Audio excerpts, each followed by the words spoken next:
नमस्ते आप सभी को। राम राम। कैसे हैं आप लोग?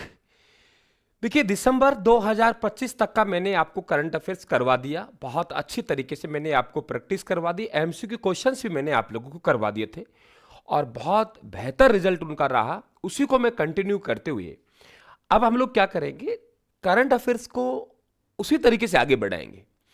करंट अफेयर्स में आप लोगों को यहाँ पे प्रतिदिन 5 मिनट का आप लोगों को एक शो मिलेगा।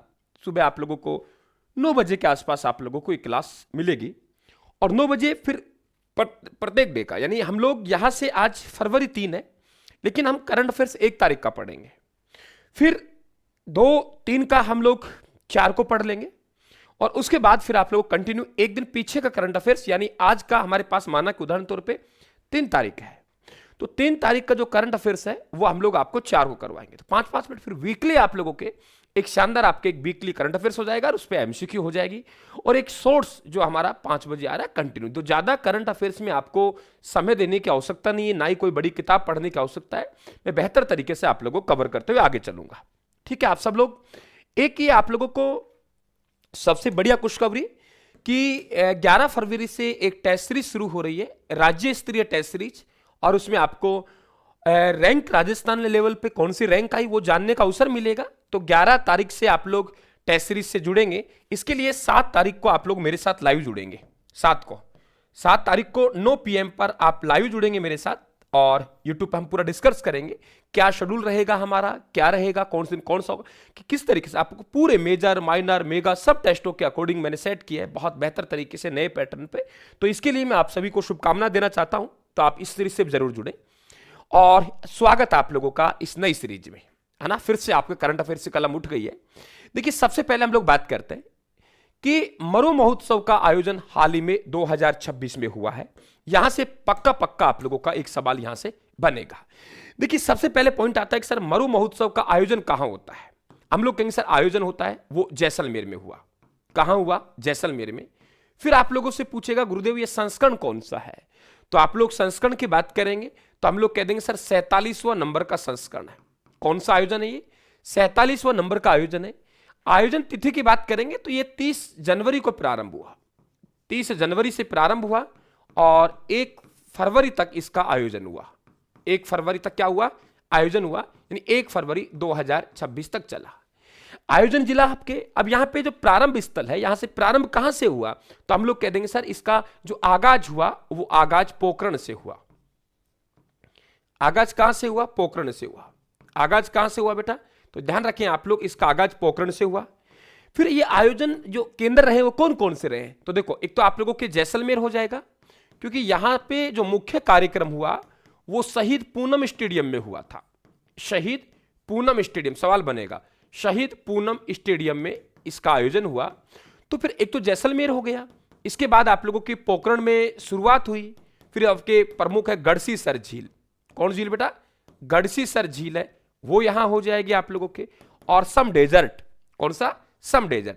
तो यहां ये प्रमुख है आप लोगों के, ये प्रमुख आयोजन स्थल रहे हैं। इसके बाद मिस मूमल किसे दिया गया? मिस मूमल, तो मिस मूमल 2026 का कुसुम पवार को, कुसुम पवार को, ये ध्यान रखें आप लोग, मिस मूमल दिया गया। इसके अलावा आप लोगों से देखो एक बात और कंफ्यूज कर सकता है आप लोगों को कि 2025 से जरूर आप तुलना रखेंगे। 2025 में कोमल को दिया गया था, कोमल सिद्ध को। किसको दिया? कोमल सिद्ध को। वेरी इंपॉर्टेंट, ये कंफ्यूज कर सकता है। 2025 में जो मिस मूमल का पुरस्कार है वो किसको हुआ? वो कोमल सिद्ध को दिया गया। और ये जो हमारे पास में 2026 है कुसुम पवार, ये कुसुम पवार बीकानेर रहने वाली है। बहुत गहने पहरे थे, लगभग 25 लाख रुपए के आसपास के गहने पहरे थे इन्होंने। तो ये वेरी इंपॉर्टेंट, इन्हें गोल्डन गर्ल के नाम से भी जाना जाता है। ठीक है, यहां तक कोई दिक्कत? इसके बाद में मिस्टर डेजर्ट 2026, ये मनीष पवार को, किसको दिया है? मनीष पवार को दिया गया। मनीष पवार को। और धीरज पुरोहित ही पूछ सकता है। फिर कह रहा हूं आप लोगों से, मैं फिर कह रहा हूं, इस बात का कोई मालूम नहीं है, वो आप लोगों से धीरज पुरोहित भी पूछ सकता है।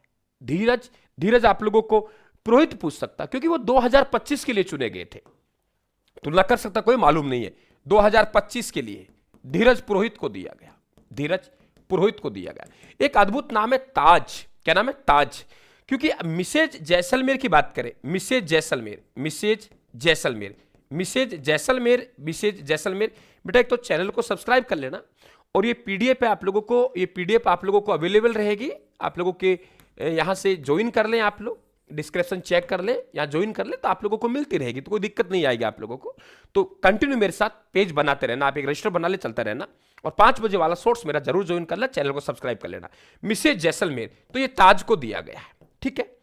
इसके अलावा एयर वॉरियर ड्रिल, यानी ये वायुसेना के द्वारा प्रदर्शन किया गया, यहां पे ड्रोन प्रदर्शन किए गए, और बीएसएफ की तरफ से केमल टेटू शो का आयोजन किया गया भारतीय सेना के द्वारा, और वायुसेना के द्वारा एयर वॉरियर ड्रिल, और बीएसएफ के द्वारा केमल टेटू शो, ठीक है। इसके बाद बात करते हैं के गुप्ता साहब, इनका पूरा नाम है कृष्ण कुमार गुप्ता, जो स्वच्छता ब्रांड एम्बेसडर किसे नियुक्त किया गया है, तीसरी बार हुए हैं वो। आपको मैंने पहले पढ़ा है कि 2025 का स्वच्छता ही सेवा अभियान है, 2025 का स्वच्छता ही सेवा अभियान है, 2025 का स्वच्छता ही सेवा अभियान, 2025 का स्वच्छता ही जो सेवा अभियान है बेटा, 2025 का स्वच्छता ही सेवा अभियान है। उसका प्रारंभ कहां से हुआ? स्वच्छता तो गुरुजी सिटियों में और सिटी पार्क होते हैं, और सब ज्यादा पार्क कहां होता है? जयपुर में होता है। तो सिटियों में स्वच्छता क्या हो सकता है? पार्कों में हो सकता है। तो हम लोग कह रहे हैं सिटी पार्क, और सिटी पार्क कहां है? जयपुर में।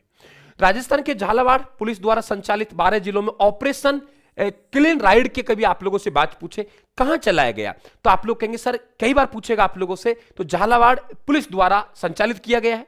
उद्देश्य है कि जो रोडवेज बसों से जुड़ी भ्रष्टाचार की घटना है, अवैध वसूली है, राजस्व के नुकसान को रोकना, ये वेरी इंपॉर्टेंट रहेगा आप लोगों के। एकीकृत क्लस्टर विकास योजना, ज्यादा कोई इंपॉर्टेंट नहीं, फिर भी ध्यान रखें आप लोग, ये योजना की आप लोगों से अवधि पूछी जा सकती है ना, कि आप लोगों के जो एमएसएमई क्षेत्र है, औद्योगिक क्षेत्र है, हस्तशिल्प क्षेत्र है, हथकरघा क्षेत्र है, उनसे संबंधित है ये, और जनवरी 2025 से लागू किया गया है। अवधि ये योजना 31 मार्च 2029 तक लागू रहेगी। मेरे हिसाब से बेटा आप लोगों के 2026 होना चाहिए, ये साथ मुझे कंफ्यूज लग रहा है, 2026 होना चाहिए पॉइंट, ये ध्यान रखें आप लोग, 2026 होना चाहिए, 2025 ना होके ये 2026 होना चाहिए। तो इसमें आप लोग बिल्कुल ध्यान रखें आप लोग, ये आपका सवाल बन सकता है ना, ये आपका सवाल बन सकता है, इसमें ध्यान रखेंगे आप लोग, है ना। चले अपन लोग आगे चले। तो ये योजना है 31 मार्च 2029 तक लागू रहेगी, और भरतपुर हनुमानगढ़ ये इलाका मत ध्यान रखिए आप लोग, इतना ध्यान रखिए कि इस योजना की अवधि क्या है। तो आप लोग कह देंगे गुरुजी 31 मार्च 2029 तक इसकी लागू रहेगी। देखो पहला ई सेवा केंद्र, कितना अच्छा क्वेश्चन बनेगा कि देश का पहला ई सेवा केंद्र है, वो ध्यान रखें आप लोग, यहां से सवाल बनेगा। और ये कहां स्थापित होगा? पाली जिले के न्यायालय में। कहां स्थापित होगा बेटा? पाली जिले के न्यायालय में। बहुत अच्छा क्वेश्चन होगा, पाली जिले के न्यायालय में स्थापित होगा। न्यायिक सेवाओं का डिजिटलीकरण व अदालती कार्यों को सुलभ बनाने हेतु, इतना ध्यान मत रखो, इतना ध्यान रखो कि पहला ई सेवा केंद्र का उद्घाटन कहां होगा, बस पहला ई सेवा केंद्र। तो हम लोग कहेंगे पाली जिला न्यायालय में पहला ई सेवा केंद्र, रट लेना इसको, पक्का सवाल बनेगा। एक सवाल 2025 में वो था, वो ये था कि हमारे पास में राष्ट्रीय न्यायिक सेवा सम्मेलन, यानी देश भर के जो न्यायाधीश हैं माननीय, उनका सम्मेलन कहां हुआ? तो उनका सम्मेलन ध्यान रखें आप लोग जैसलमेर में हुआ था। वेरी इंपॉर्टेंट, ये राष्ट्रीय न्यायिक सेवा सम्मेलन है। एक पर्यटन मंत्रियों का सम्मेलन वो उदयपुर में हुआ, क्योंकि उदयपुर पर्यटन नगरी है। यहां पे पहला ई बस आप लोगों के, ई बस और चीज हो रही है, ई बस मैन्युफैक्चरिंग गिलोट में है, ई बस मैन्युफैक्चरिंग गिलोट में है, ठीक है। तो ये बहुत अच्छा क्वेश्चन बनेगा। प्रखर सिंह धीरवाल है जयपुर के तलवारबाजी, प्रखर सिंह ये मणिपुर के इंफाल में आयोजित 69वीं, ये ध्यान रखें, एमसीएफआई नेशनल तलवारबाजी में इन्होंने अंडर वर्ग में कांस्य पदक जीता है। तो कहां से है प्रखर सिंह जी का संबंध, किस खेल से है? तो आप ध्यान रखेंगे तलवारबाजी से। एक आपको लास्ट में एक ट्रिक बता के जा रहा हूं, वो जरूर सुने आप लोग, है ना। एक ट्रिक बता के जा रहा हूं, वो जरूर सुनेंगे आप लोग, वो जरा सुनिए आप लोग। वो ट्रिक यह है बेटा कि आप लोगों के जनवरी में जो आयोजित आप लोगों के कुछ आयोजन है, उनकी एक लाइन बोल रहा हूं मैं कि युवा पतंग उड़ाएंगे तो आरोग्य रहेंगे तो आर्मी परेड करेंगे, और आर्मी परेड करेंगे तो वो गणतंत्र दिवस मनाएंगे। ये पांचों का पांचों आयोजन जयपुर में होंगे। मैंने कहा युवा महोत्सव एसएमएस स्टेडियम जयपुर में, युवा पतंग उड़ाएंगे तो पतंग महोत्सव है जो आपके जल महल की पाल पर 14 जनवरी को मनाए। युवा पतंग उड़ाएंगे तो आरोग्य रहेंगे, आरोग्य महोत्सव का जो आयोजन हुआ आरोग्य महोत्सव का आयोजन। आरोग्य महोत्सव का जो आयोजन हुआ वो कहां हुआ? जवाहर कला केंद्र में। तो आर्मी परेड करेंगे, तो आर्मी परेड का पहली बार किसी सैन्य क्षेत्र से जो बाहर आयोजित हुआ वो जयपुर में हुआ, तो ही गणतंत्र दिवस मनाएंगे। राज्य स्तरीय जो गणतंत्र दिवस 26 जनवरी को मनाया गया वो जयपुर में मना। तो ये इंपॉर्टेंट फैक्ट है, बने रहना, चैनल को सब्सक्राइब करना, हमारे परिवार का हिस्सा बनना। थैंक यू आप सभी को, धन्यवाद, आभार।